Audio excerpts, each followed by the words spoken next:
आज की संगोष्ठी के अध्यक्ष बंधुवर सुप्रिया शुक्ल जी, मित्रवर शाही जी, सत्सत्य त्रिपाठी जी, कृष्णा त्रिपाठी जी, रामाज्ञा जी और इस पूरे आयोजन की परिकल्पना जिन्होंने की सामाजिक विज्ञान संकाय की प्रतिष्ठाता प्रोफेसर विद्या परांजपे जी। कार्यभार तो उनका सामाजिक विज्ञान का है, लेकिन उनकी रुचियां सब मानविकी से मेल खाती हैं। कला संकाय में जो हम सबकी रुचियां और गतिविधियां हैं, सच कहिए तो वही उनका मूल क्षेत्र है। तो जब से वे इस पद पर हैं, लगातार साहित्य और कला से संबद्ध तमाम विषयों पर हम सब लोगों को यहाँ जुटने का मौका देती रही हैं। और महिला अध्ययन केंद्र का जो संयोजन कर रहे हैं भाई आशीष त्रिपाठी जी,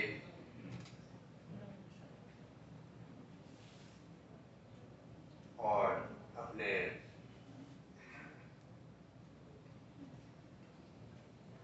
इतने पुराने और घनिष्ठ मित्र संयोग से बेंगलुरु से भाई वशिष्ठ नारायण त्रिपाठी और प्रोफेसर चंद्रकला त्रिपाठी जी भी आज पधारे हैं। और मित्रों, आप सबको मैं हृदय से नमस्कार करता हूँ। और आज सुबह का सत्र हम सब लोगों के लिए अनुभव था, कभी भी न भूला जा सकने वाला अनुभव, विस्मरणीय। कालिदास के सांस्कृतिक भूगोल पर जो एक चर्चा हुई, कालिदास की उत्तर जीविका, कालिदास से लेकर रविंद्रनाथ तक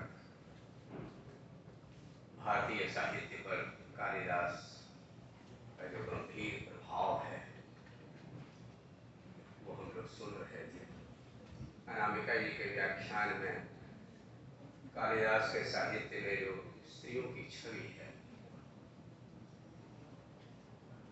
उसकी अद्भुत व्याख्याएं आज हम लोगों को सुनने को मिली।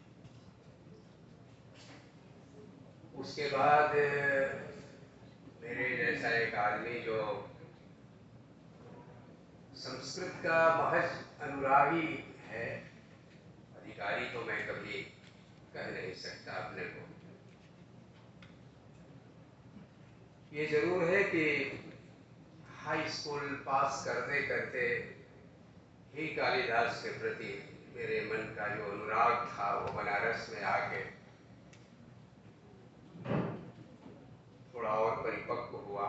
और उसी समय कुछ 2-4 छंद मैंने भोजपुरी में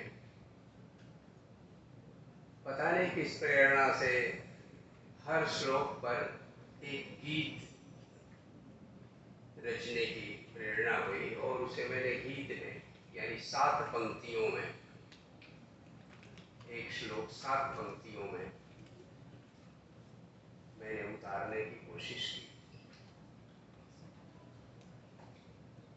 और संस्कृत भाषा ऐसी है कि कोई दूसरी भाषा ठीक ठीक अनुवाद करने का दावा नहीं कर सकती, तो उसके हर शब्द की इतनी इतनी अर्थ छायाएं होती हैं, और 1000 सालों की परंपरा में इतना वह विचार गर्भित होता गया है हर शब्द, कि कोई दूसरी भाषा उसका प्रतिशब्द रखने का दावा नहीं कर सकती। 1957 में जब आचार्य हजारी प्रसाद द्विवेदी जी की आंखें व्याधिग्रस्त हो गई, बहुत उनको कष्ट रहने लगा आंख में, वो लगभग जीवन भर उनके बना रहा, तो उस समय वो कुछ लिख पढ़ नहीं सकते थे, तो बोल करके ही उन्होंने मेघदूत की एक व्याख्या लिखवाई। अद्भुत व्याख्या है, रचनात्मक व्याख्या है। मेरे गुरु त्रिलोचन शास्त्री जी कहा करते थे कि जैन वेदी के 4 उपन्यास नहीं हैं, एक 5वां भी है जिसका जिक्र नहीं होता। तो कहते थे कि मेघदूत एक पुरानी कहानी, ये द्विवेदी जी का उपन्यास, अब उसे पढ़ें तो पंडित जी की पूरी व्याख्या एकदम जैसे कालिदास के समानांतर ललित निबंध रचते चले जा रहे हैं। और उसी समय उन्होंने मेघदूत के भीतर अनेक शब्दों की जो दूसरी अर्थ छायाएं हैं उनको भी वो हिंदी, हमारे जैसे हिंदी पाठकों के लिए वो सुझाते जा रहे थे। उनसे पहले आचार्य केशव प्रसाद मिश्र जी ने खड़ी होली में जो काव्यानुवाद किया था वो अब तक का आदर्श अनुवाद है खड़ी होली का। 4 पंक्तियों का 4 पंक्तियों में ही अनुवाद है, वो बहुत सरल अनुवाद है। और आज अभी आचार्य जी के मुख से, आचार्य राधा वल्लभ त्रिपाठी के मुख से जो 2 सोनेट हम लोगों ने सुने, इतना प्रवाहपूर्ण, और चूंकि 14 पंक्तियां मिली तो उसमें अपना हृदय भी उसमें खोलने के लिए अवसर मिल रहा था। लेकिन हिंदी पाठकों के लिए जैसी भाषा और जैसा प्रवाह होना चाहिए था, क्योंकि त्रिलोचन जी के यहाँ अरुद्ध चरणांत वाक्य होने से बीच बीच में वो प्रवाह टूट जाता है। लेकिन राधा वल्लभ जी के सोनेट में उस तरह से वाक्य बीच में नहीं टूट रहे थे, और जहाँ बीच में भी रूप पूरा होते थे वहाँ भी लेकिन प्रवाह बना रहता था। वो 1-2 सोनेट ही सुन करके बहुत अच्छा लगा। और इसकी जानकारी तो पहले भी है, लेकिन मेरा दुर्भाग्य कि मैंने अपने यहाँ पुस्तकालय में भी देखा और अपने यहाँ की दुकानों में भी कहीं ये प्राप्त नहीं हुआ। ये अच्छी बात है कि अब इसका 3रा संस्करण आ गया है। तो आचार्य केशव प्रसाद मिश्र ने उसमें, जयशंकर प्रसाद उनके बहुत घनिष्ठ मित्र थे, और शुक्ल जी को भी कुछ पूछना होता था, आचार्य शुक्ल को, तो वो केशव जी से पूछते थे और किसी से नहीं। तो आचार्य जी की कुछ ऐसी मान्यता थी केशव जी की। केशव जी के अनुवाद में जहां तहां आपको बिल्कुल छायावादी कविता के भी व्यंजना मिल जाएगी। और उनके इस अनुवाद पर बहुत गुस्सा थे चंद्रवली पांडे। उन्होंने हिंदी साहित्य सम्मेलन के अध्यक्ष पद से जो व्याख्यान दिया था उसमें उन्होंने आचार्य जी की आलोचना भी की है, कटु आलोचना भी की। उनकी कटु आलोचना ही थी जिसके जवाब में आचार्य केशव प्रसाद मिश्र जी को वो निबंध लिखना पड़ा था, काव्य की मधुर क्या भूमिका है ना, मधुमती भूमिका, अद्भुत निबंध। और जब जयशंकर प्रसाद जैसे कवियों का समर्थन किसी आचार्य का नहीं मिलता था, शुक्ल जी जैसे लोग तो जड़ खोद खोद के मट्ठा ही डाल रहे थे, ऐसे समय में आचार्य केशव प्रसाद मिश्र जैसा ही महापुरुष था काशी में, जो जयशंकर प्रसाद की कविता की का समर्थन ही नहीं करता था, उसकी व्याख्या करता था और बतलाता था कि उसकी अनुगूंजें जो है बहुत पुराने काव्य से चली आ रही, वेदों से उनकी कविता को जोड़ते थे। और मधुमती भूमिका तो खास तौर से इसीलिए लिखी गई। तो छायावाद का इतना समर्थक मिला और मेघदूत के काव्यानुवाद कविताएं कि वह लिखते थे, लेकिन उन्होंने वास्तव में अपना जो सहृदय वाला धर्म है वो उन्होंने इस अनुवाद के जरिए निभाया था।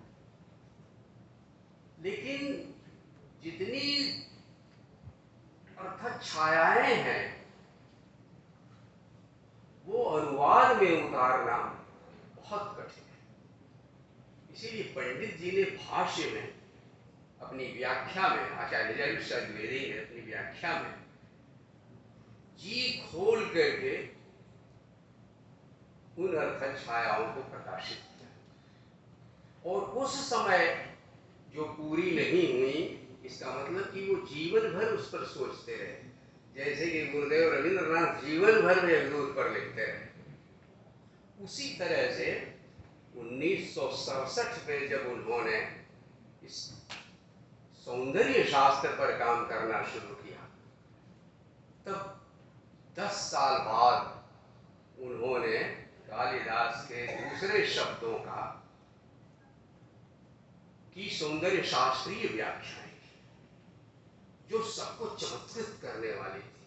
नहीं मालूम कि किसी दूसरी भाषा में किसी और विद्वान ने कालिदास के शब्दों की ऐसी व्याख्या की या नहीं की, लेकिन पंडित जी ने तो अपनी पुरानी व्याख्याओं को भी उल्ट दिया 10 साल बाद। एक शब्द आता है जहां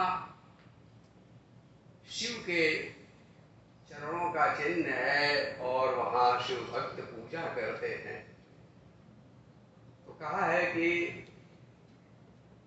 वे शिव भक्त उनकी पूजा करते हुए अंततः शिव का ही पद प्राप्त करते हैं, शिव के धाम को जाते हैं, शिवत्व प्राप्त करते हैं।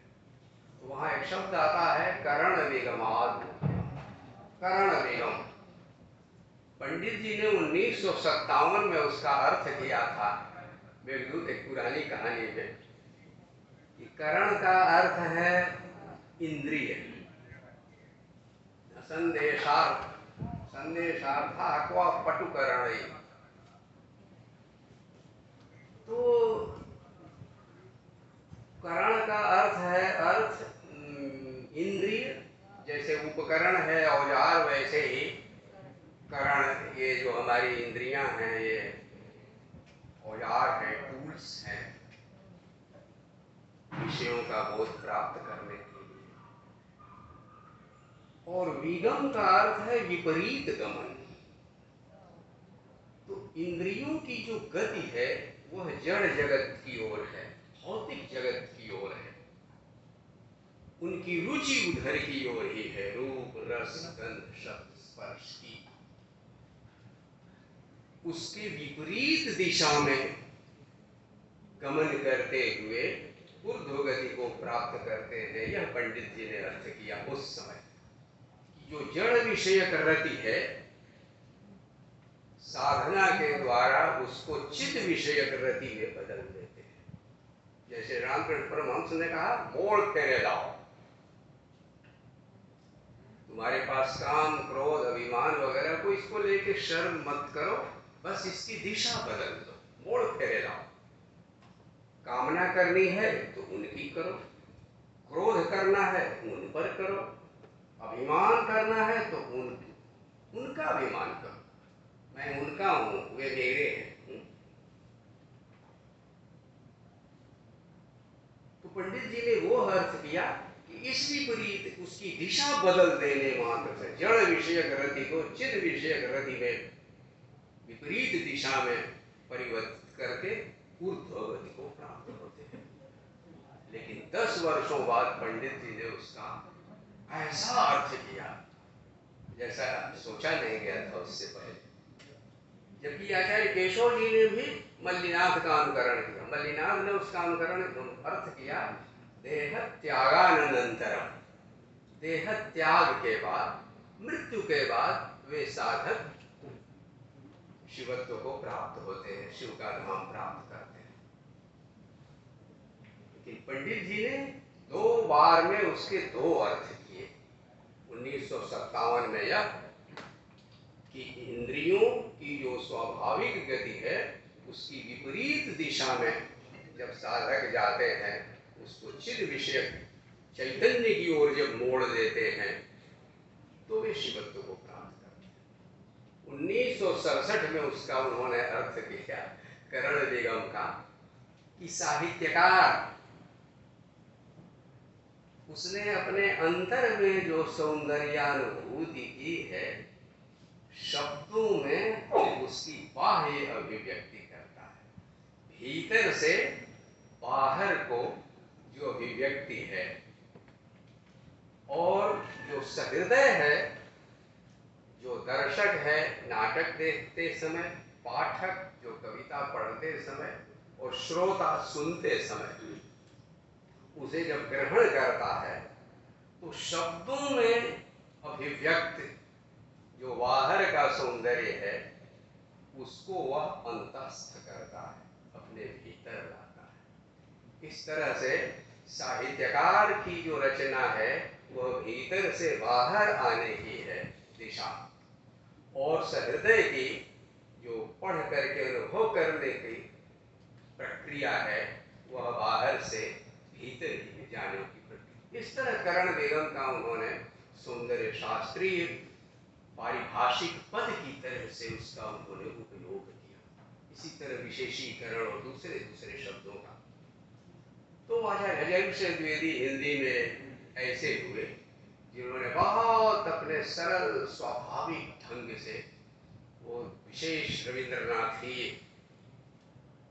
जो स्पर्श था उनकी भाषा का, उन्होंने कालिदास को अनुभव करना सिखलाया।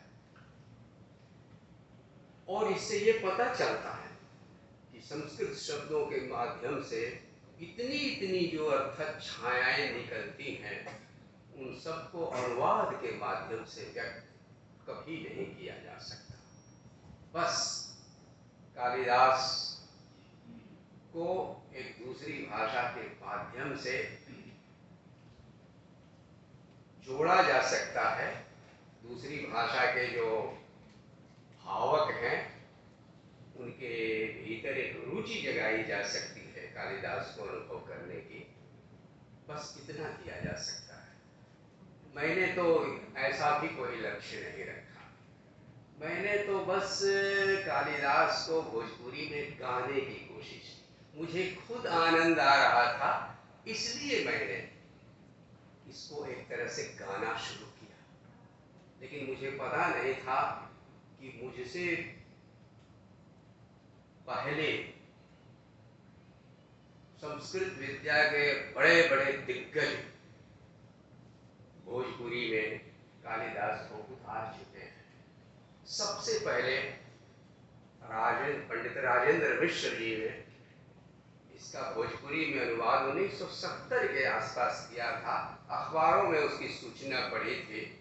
उनकी भी पुस्तक किसी पुस्तकालय में नहीं, आज तक मैंने वो उसे पढ़ा नहीं। सनेसिहा बदरा नाम से उनकी वह पुस्तक प्रकाशित हुई थी और 1970 के आसपास अखबारों में उसकी खबर आई थी। ये सबसे पहली रचना है। और उसके बाद भोजपुरी अकादमी बिहार के अध्यक्ष और संस्कृत बहुत गहरे विद्वान, वैसे ही अच्छे कवि हवलदार त्रिपाठी सहृदय नागार्जुन और पंडित जी के मित्रों में से थे। उन्होंने भोजपुरी में इसका अनुवाद किया और ठीक जैसे केशव जी ने 4 पंक्तियों का 4 पंक्तियों में अनुवाद किया था, उन्होंने विरहा की 2 पंक्तियों में एक एक श्लोक का अनुवाद किया। लेकिन विरहा थोड़ा लंबा होता है तो आप उसके 4 चरण कर सकते हैं। लेकिन इतना अद्भुत अनुवाद है कि एक भी शब्द छूटने नहीं पाया है। नू और तू जैसे जो शब्द हैं संस्कृत के, वे भी अपनी भोजपुरी ध्वनि में आ गए हैं।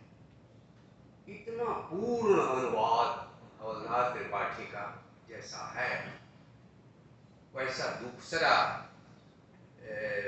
कहना चाहिए कि किसी भी भाषा में हो तो उस भाषा की उपलब्धि कही जाए। तो भोजपुरी भाषा की जो सामर्थ्य है हवलदार त्रिपाठी के उस अनुवाद में वो दिखाई देती है। और उनकी भोजपुरी भी वो जायसी की अवधि जैसी है, यानी उसमें संस्कृत तत्सम शब्द नहीं मिलेंगे। ठेठ भोजपुरी के ही शब्दों में उन्होंने पूरे मेघदूत को उतार दिया है। और विरह छंद इसलिए चुना कि चूंकि यह विरह की कविता है, इसलिए उन्होंने विरह छंद विशेष रूप से चुना।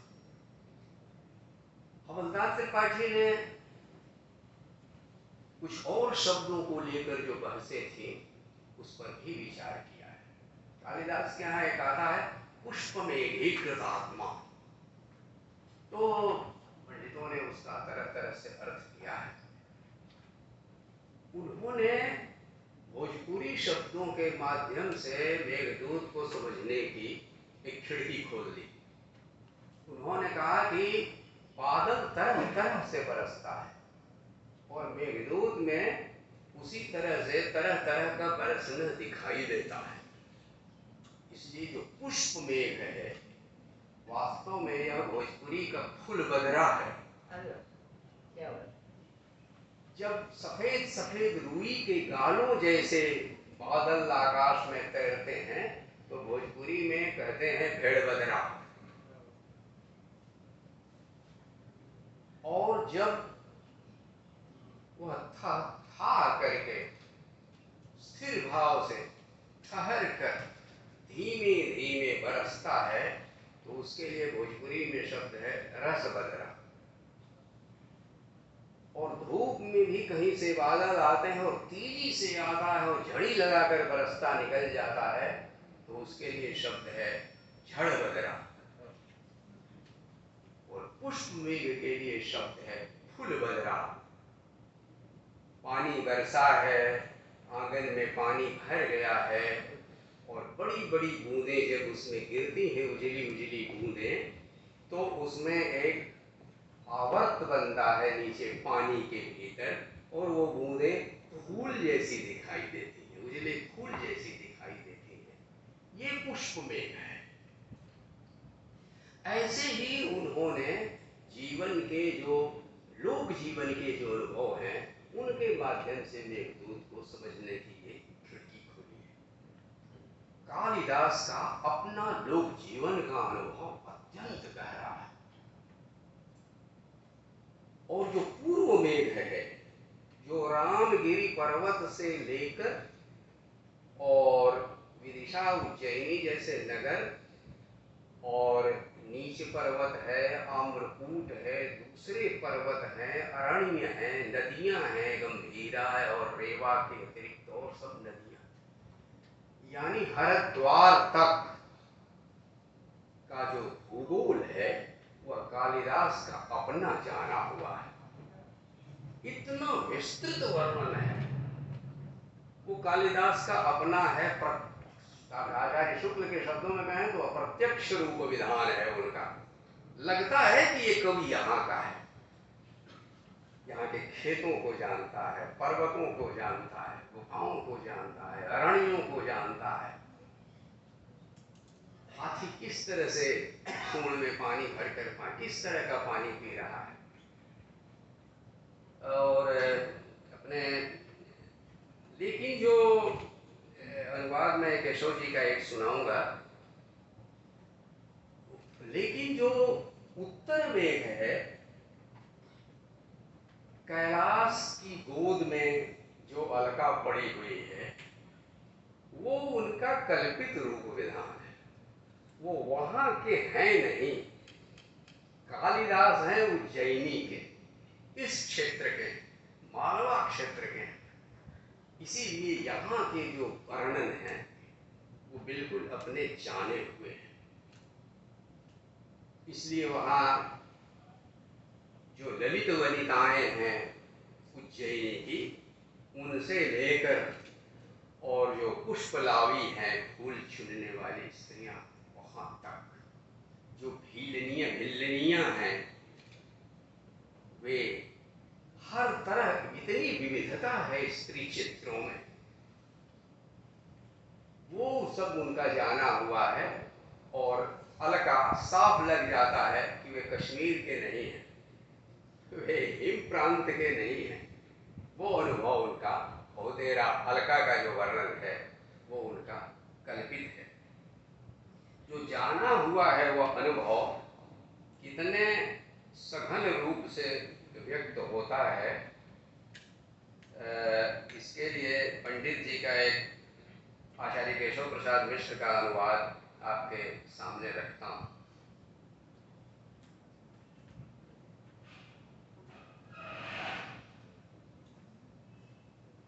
कहीं वायु गिर शिखर उड़ाए तो यह नहीं लिए जाता, यों तू चकित मुग्ध सिद्धों की वधुओं से देखा जाता। पथ में दिन नागों की भीषण सूणों का हरत है अभिमान, सरस निचुल वाले स्थल से उत्तर को करना प्रस्थान।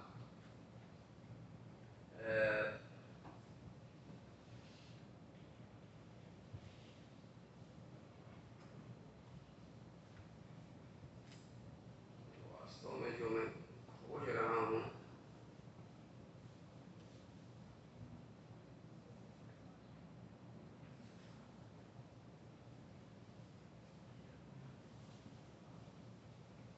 वहां उस श्लोक में कवि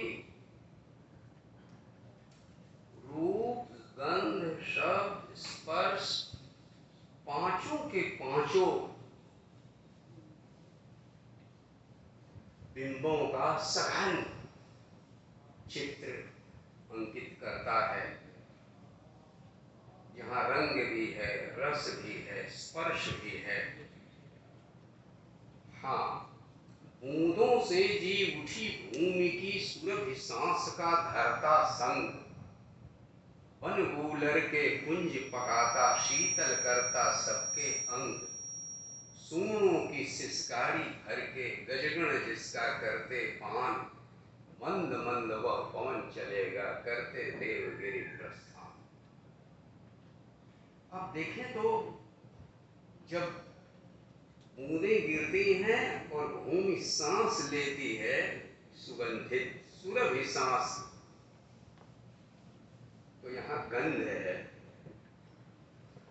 जो गूलर के कुंज पक रहे हैं, यहाँ स्वाद है। शीतल करता सबके अंग, स्पर्श है। और सूण उस जल को अपनी सूणों में भर कर, हाथी अपनी सूणों में भर कर उसे पीते हैं, तो उस समय जब वो सूणों में भर रहे हैं तो उसमें से सिसकारी की आवाज आ रही है, शब्द का स्पर्श, और मंद मंद पवन चलता है, यहाँ स्पर्श भी है। यानी कालिदास के उस श्लोक को आचार्य केशव ने कैसे 4 पंक्तियों में ही कस दिया है, और हिंदी के सरल शब्दों में उनको उतार पाना बहुत कठिन होता है, वो केशव जी ने प्रयास किया है और उसमें वे सफल भी हुए हैं। मेरे लिए सुविधा थी कि 7 पंक्तियां थी और इसमें आचार्य अय्यर द्विवेदी ने जो भावनाएं जोड़ी हैं, मैंने मनमाना ढंग से वो सब भावनाएं भी डाल दी। कालिदास ने सिर्फ यह कहा कि रामगिरी पर्वत पर आकर रुकने का निर्णय जो लिया यक्ष ने, बहुत सोच समझ के निर्णय लिया। यह वही रामगिरी पर्वत है जहां राम ने दुख के दिन काटे थे, और इसके कुंडों में सीता जी ने स्नान किया था। इसके जल कुंडों में सीता ने स्नान किया था, स्नान करके उसे पवित्र किया। तो पंडित जी ने भावना की, और जो उसके भिंड पर पेड़ लगे हुए हैं, वे पेड़ भी तो राम के हाथों लगाए हुए होंगे। तो मैंने इस उद्भावना का उपयोग कर लिया। इसी तरह से बहुत सारी चीज़ें जो भी बाहर से दूसरी व्याख्याओं से थी, मैंने वह भी इसमें डाल देने की कोशिश की। मैं कुछ छंद पूर्व मेघ से सुनाता हूँ और कुछ उत्तर मेघ से।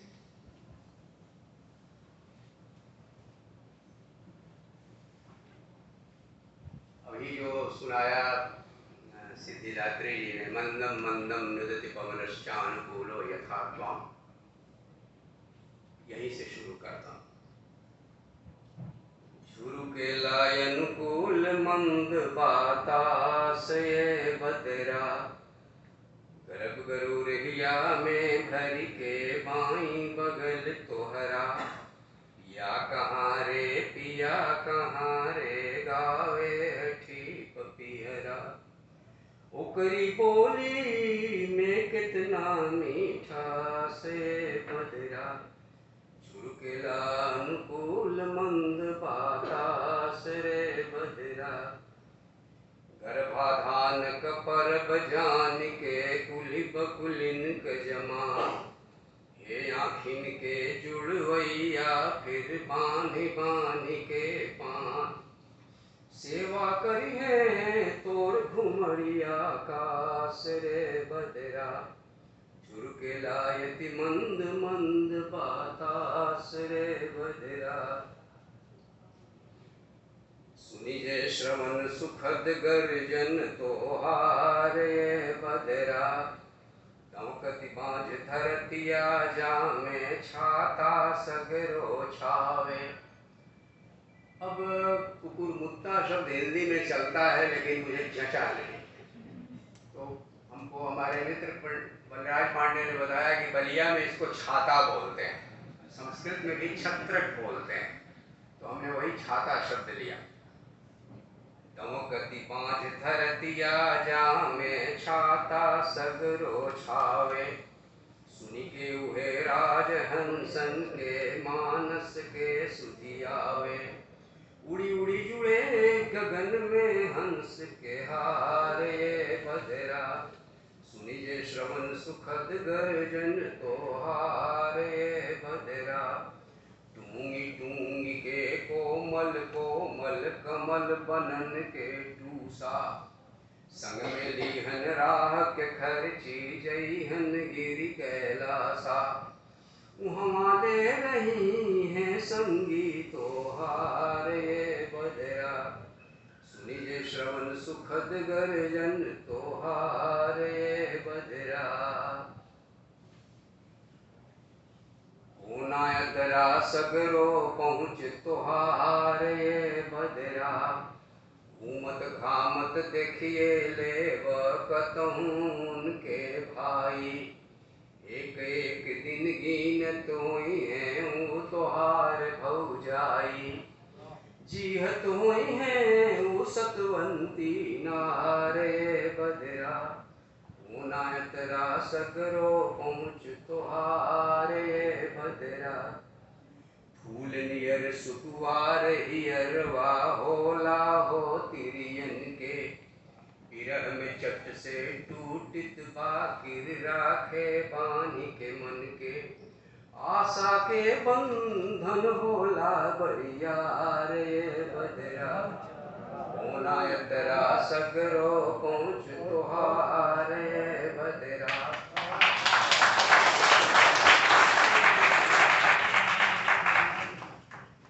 अब तुम चित्रकूट से उड़ोगे तो उससे अखबार भर के विदाई ले लो। चित्रकूट जिनसे तोहार संगतिया ये बदरा, जिनका चोटिन पर रघुपति के चरण चिन्ह बाया कल, जे जन जन के बंदनीय भगतन के परमार्थ फल, उनसे ले लायब गर भेंट विदैया ये बदरा, चित्रकूट जिनसे तोहार संगतिया ये बदरा, बरिसे बरिसे तोहार भेंट उनसे जब जब हो खेला, विरह ताप से गरम गरम लोरवाया खिन टपकेला, यही तारे उमड़े ने लहरियाए बदरा, चित्रकूट जिनसे तुहार संगति आए बदरा। इंद्रधनुष का हाल, जो गाड़ी का पहिया है ना, उसको भोजपुरी में हाल बोलते हैं। तो इंद्रधनुष वैसा दिखाई देता है। देखो उगल इंद्रधनुष के हाल ये बदरा, यही का सोझा देखे लायक चोटिन पर निकसल बा, जगर मगर रतनन के ज्योति जैसे सुघर सजल बा, सोना पन्ना नीलम हीरा लाल ये बदरा, देखो उगल इंद्रधनुष के हाल ये बदरा, एकरा संगत में तोहारई सांवर देहिया मिलके, हो जाई अखियन के अंजन जन रंजन खिल खिल के, मोर पंख धारी जैसे गोपाल बदरा, देखो उगल इंद्रधनुष के हाल ये बदरा। पूर्व में से अंतिम छंद सुनाता हूँ। तुम्हारा इंतजार कर रही होगी, गांव की लड़कियां देखेंगी तुमको जब आसमान पर उमड़ते हुए, उन्हें बड़ी आशा बंधेगी कि हमारी फसलें अब हरी भरी होंगी। ये सरल बालाएं तुमको देखेंगी मोहन का, और वो देखेंगी नहीं आंखों से, जैसे तुमको पिएंगी, कुछ इस तरह से देखेंगी। मोहन का खेला में निपट नदान ये बदरा, गावन के गोरिया स्नेह से, मोहन का खेला में निपट नदान ये बदरा, गावन के गोरिया स्नेह से, सरस आँख से तोहके, पीहन छकी छकी जलधर राजा मनवा में गई के, बात तोहरे हाथे खेतन के धान ये बदरा, मोहन का खेला में निपट न धान ये बदरा, हाले के जो तल खेतवा से सोन महक जंगम के, वही ऊंच पठार पचड़ी फिर तू चलिह पश्चिम के, फिर चट से घूमी जइह उत्तर सिवान ये बदरा, मोहन का खेला में निपट न दान ये बदरा। हमारे आचार्य रामचंद्र शुक्ल जी पूर्व मेघ पर निहाल थे। काव्य में प्राकृतिक दृश्य और दूसरे उनके जन निबंध पढ़िए। कालिदास को, वाल्मीकि को वो याद करते हैं प्राकृतिक चित्रों के लिए। हिंदी में प्रकृति का चित्रण होता भी है तो वो उद्दीपन के लिए होता है, लेकिन स्वतंत्र रूप से प्रकृति का सौंदर्य कहा कि वो तो हमारे वाल्मीकि और कालिदास का ही क्षेत्र है, संस्कृत कविता का क्षेत्र है।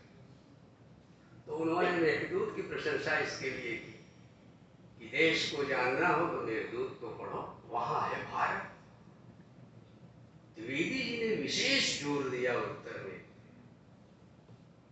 उन्होंने कहा कि यह पूरा का पूरा काव्य यह दिखाता है कि जो तमाम भोग विलास लीला विक्षिप्ति के केंद्र में भीतर एक स्त्री है जो रास्ता देख रही है अपने प्रिय का, वो सिसक रही है, वो केंद्र में। इसीलिए आप पूर्व वेग में पढ़िए, यहां से वहां तक तरह तरह की स्त्री, वह कामार्थ है ना, काम आरता है प्रकृति के चेतना चेतन। पागल तक को वह नहीं समझता कि जड़ है, ये मेरा संदेश लेके जा सकता है वहां तक, ये तो पहुंच ही जाएगा, 3 दिन में पहुंच जाएगा अलका तक। इसलिए उसने जितनी भी छवियां देखी हैं उसमें मुख्यतः लीला विलास श्रृंगार, कि काम क्रीड़ा की ही छवियां भरी हुई है यहां से वहां तक। और एक पुरुष पुरुष से यह बात कह रहा है, मेघ से यक्ष अपने हृदय की पीड़ा बयान कर रहा है कि तुम अपनी भाभी तक ये बात पहुंचा दो कि मैं जीवित हूं। उस समय का संदेश यही होता था कि मैं जीवित हूं। और बिंब कहां से लिया? कहा कि जब तुम खिड़की पर पहुंचोगे और जब बताओगे मेरा संदेश, तुम्हें उस दृष्टि से देखेगी जिस दृष्टि से सीता ने हनुमान को देखा। क्योंकि सीता को भी कोई आशा नहीं थी कि राम है कि नहीं, इसलिए हनुमान है पहले जो ये संदेश लेके पहुंचे कि राम जीवित। तो वाल्मीकि को उठाया और कहां से कहां पहुंचा दिया कालिदास ने। कोई कब उत्तरजीवी हो तो कालिदास जैसा हो। तो यक्ष है देव योनि का, लेकिन उसकी पीड़ा जो है वह मानव योनि की है। इसलिए द्विवेदी जी ने लिखा कि अलका के तमाम ऐश्वर्य भोग विलास के भीतर एक नारी है जो सिसक रही है अपने प्रिय के लिए। वो कवि का मुख्य वक्तव्य। जैसे पुराने हमारे मंदिर हैं, परिक्रमा पथ से जब घूमिए, बहुत विशाल मंदिर, तमाम भित्ति चित्रों पर काम और अर्थ क्षेत्र के भीतर जितना कुछ जीवन में आता है, मुख्य रूप से युद्ध और काम क्रीड़ा भरा हुआ है मंदिरों के भित्ति चित्रों पर, पूरे परिक्रमा पथ में। और सजावट, घनी सजावट। लेकिन जब गर्भगृह में प्रवेश करते हैं तो वहां कोई सजावट नहीं, वहां केवल इष्ट देवता प्रतिष्ठित है। वैसे ही मेघदूत का जो काव्य है मंदिर उसका, पूरे परिक्रमा पथ से घूमते हुए तमाम लीला विलास ऐश्वर्य भोग के भीतर से घूमते हुए जब पहुंचते हैं अलकापुरी में यक्ष के घर, तो वहां गर्भगृह में प्रेम का देवता प्रतिष्ठित है। और संदेश में वह कहता है मैं जीवित हूं।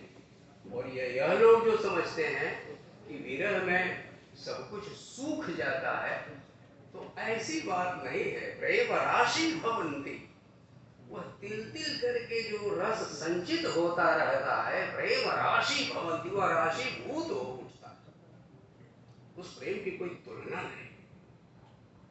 तो इसलिए उस काम की, उस आसक्ति की, उस आकर्षण की जो परिणति है वह प्रेम है, और एक निष्ठ प्रेम है, और दाम्पत्य प्रेम है। और उसका सर्वश्रेष्ठ कवि हमारा वो कालिदास। उसी के अंत के कुछ छंद पढ़ के समाप्त करता हूं।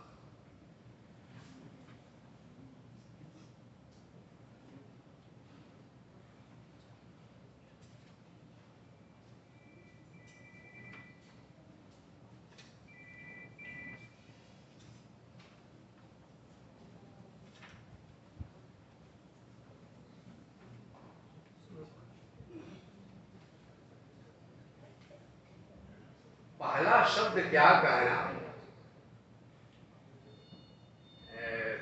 पहला शब्द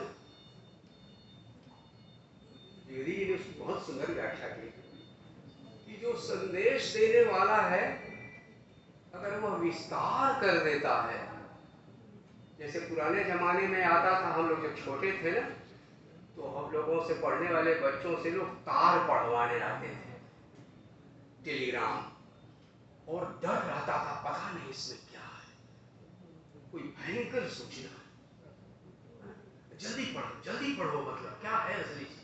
तो तार लंबा नहीं हो सकता, तो संदेश है तो पहली बात ऐसी बोलो कहीं दिल ही न टूट जाए, तो जल्दी बोलो पहली।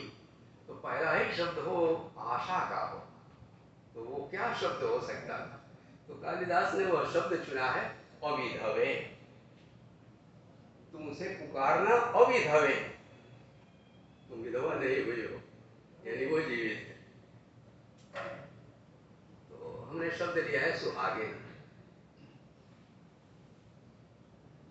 ये हो सुहागिन तोहरे पिया के मीत हाई, ये हो सुहागिन तोहरे पिया के मीत हाई, उनके सन सवाय अपने सजल हियरवा माही सजो के, आइल बानी में घराय हम दूर से त्वरा नगीचे, जुग जुग से जोरत हम बिछुड़ल प्रीत हाई, एहो सुहागिन तोहरे पिया के मीत हाई, बिरहिन के बेनिया खोले के उत्सुक परदेसियन के, रैया में थकलो पर जोश दिलाई मधुर गर्जन से, परोपकार धर्म के निभात रीत हाई, यो सुहागिन तोहरे पिया के मीत हाई, पिय संग बीतले गो हो समैया गोरी, सखियन का सोझा बोले लायक साधारण बतिया, कनवा में सटके बोल सुबल माँ तोहार यति रसिया, मुख के सरस परस के लोभ लोभैया गोरी, ये संग बीतले गो हो समैया गोरी। जो मुंह से कहे जाने लायक साधारण बात है वो अभी कान में जाके बोलते थे, लेकिन आज उस सबसे काफी दूर आ गए हैं। आंख कान के पहुंच से बहुते दूर आज हो गईलन, तोहरे उत्कंठा में उमग के जीवन पदवार चलन, हमरे मुंह से उहे आज गवैया गौरी, ये संग बीतले गो हो समैया गोरी। उसने बताया कि मैं कभी कभी अकेले में करूं क्या, तो तुम्हारा चित्र बनाने की कोशिश की, और चित्र बनाया जब तुम रूठी हुई हो और मैं मना रहा हूं, और तुमको मनाने के लिए जब अपने को तुम्हारे पैरों में गिरा हुआ चित्रित करना चाहता था, उसी समय आंखों में आंसू भर आया और चित्र पूरा नहीं हो सका। चित्र बनावे लगली सुघर तोहार ये धानी, गेरू से चट्टान पयकली तुहके प्रेम में रूसल, फिर आकल चहली अपना के तोहरा गोड़वा गिरल, अनुनय विनय करत बिनती मनुहार ये धानी, चित्र बनावे लगली सुघर तुहार ये धानी, तब ही उमगल हिया आँखी में लोरवा भरी भरी आइल, दीठिय लोप भइल निर्दयिया विधना से न सहाइल, चित्रों में ही मिलन तोहार हमार ये धानी, चित्र बनावे लगली सुघर तोहार ये धानी। अब अंत में वह धन्यवाद है बादल से, मुझे बड़ा अच्छा लगा। यहाँ जो पृष्ठभूमि में चित्र था बादल का, उसमें बिजली भी थी, तो यही अंतिम कामना है उसकी कि तुम इतना बड़ा काम मेरा करने जा रहे हो, संदेश लेके जा रहे हो, तो मैं भी अपने इष्ट से मनाता हूँ कि तुम्हारी जो विद्युत प्रिया है उससे तुम्हारा वियोग न हो, जैसा कि मेरा हो गया है।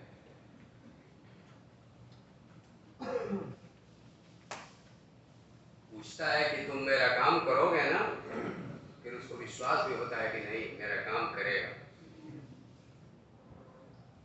यद्यपि प्रार्थना अनुचित बाय हमारे बदरा, चाहे हम के मीत जान के बिरही जान के चाहे। यक्ष ने कहा यद्यपि प्रार्थनाएं अनुचित बाए हमारे बदरा, चाहे हमके मीत जान के बिरही जान के, चाहे नेह मिताई से भादया मया से, चाहे पूरा कई के ही प्रिय काज हमारे बदरा, यद्यपि प्रार्थनाएं अनुचित पाए हमारे बदरा। बरखा के शोभा भरी विचर देश देश मन माना, ये उसकी शुभेच्छा है। बरखा के शोभा भरी विचर देश देश मन माना, बिजुरी से छन्नो भर खातिर तू कबहू अलगाना, जैसे हम अलगा गईली अलचार ये बदरा, यद्यपि प्रार्थनाएं अनुचित बाए हमारे बदरा। कभी किसी का अपने प्रिय से वियोग न हो, ये इसका अंतिम चरम वाक्य है। लेकिन बिजली मैंने अनुवाद किया है, बिजली से वो बात कैसे कह सकता हूं जो विद्युत से कालिदास ने कही। अनेक लोगों ने अनुमान किया है बाद में कि कालिदास ने अपने को कहीं न कहीं इसमें डाल दिया है। हर कवि कविता में अपने को डालता है, वो पूरी कविता में वही तो रहता है। लेकिन क्या बात है कि इसमें कहानी कोई नहीं है। पंडित जी ने व्याख्या की मेघदूत एक पुरानी कहानी, लेकिन इस काव्य में वो कहानी नहीं है। किस गलती से कुबेर ने यक्ष को देश निकाला दिया, वो कहानी नहीं।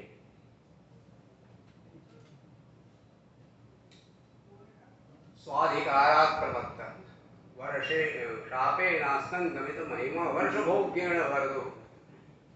तो क्या गलती हुई थी उससे, उसकी कोई कहानी नहीं। अनुमान किया है लोगों ने, कहानी मुख्य नहीं। कालिदास के भीतर की कोई कहानी है जिसके माध्यम से, और बादल के इतने रंग है इसमें, उस बादल के साथ बार बार बिजली भी आती है। तो व्याख्याकारों ने कई ने यह अनुमान किया है कि यह विद्युत तमा है। कालिदास की अपनी विद्युत तमा है जो विद्युत रूप में इस मेघ के भीतर है। इसीलिए मैंने कहा ना कि अनुवाद से वह पूरी बात नहीं कही जा सकती। जितनी जितनी बातें आज तक कालिदास से निकलती जा रही हैं और आगे कितनी निकलेंगी, कालिदास ने खुद अपने को इसमें डाल दिया है। उनका जो सांस्कृतिक भूगोल है उसमें पूरा भारत तो है ही, लेकिन उनकी अपनी जन्मभूमि भी है और उनकी अपनी कथा भी इसमें शामिल है। यहाँ तक कि उनकी उसमें अपनी प्रिया भी विद्युत के रूप में आ गई है, ऐसा अनुमान किया जाता है। तो एक ऐसी शुभाकांक्षा के साथ यह कवि अपनी बात समाप्त करता है कि कभी किसी का अपने प्रिय से वियोग न हो, यही शुभेच्छा करते हुए अपनी बात पूरी करता हूँ।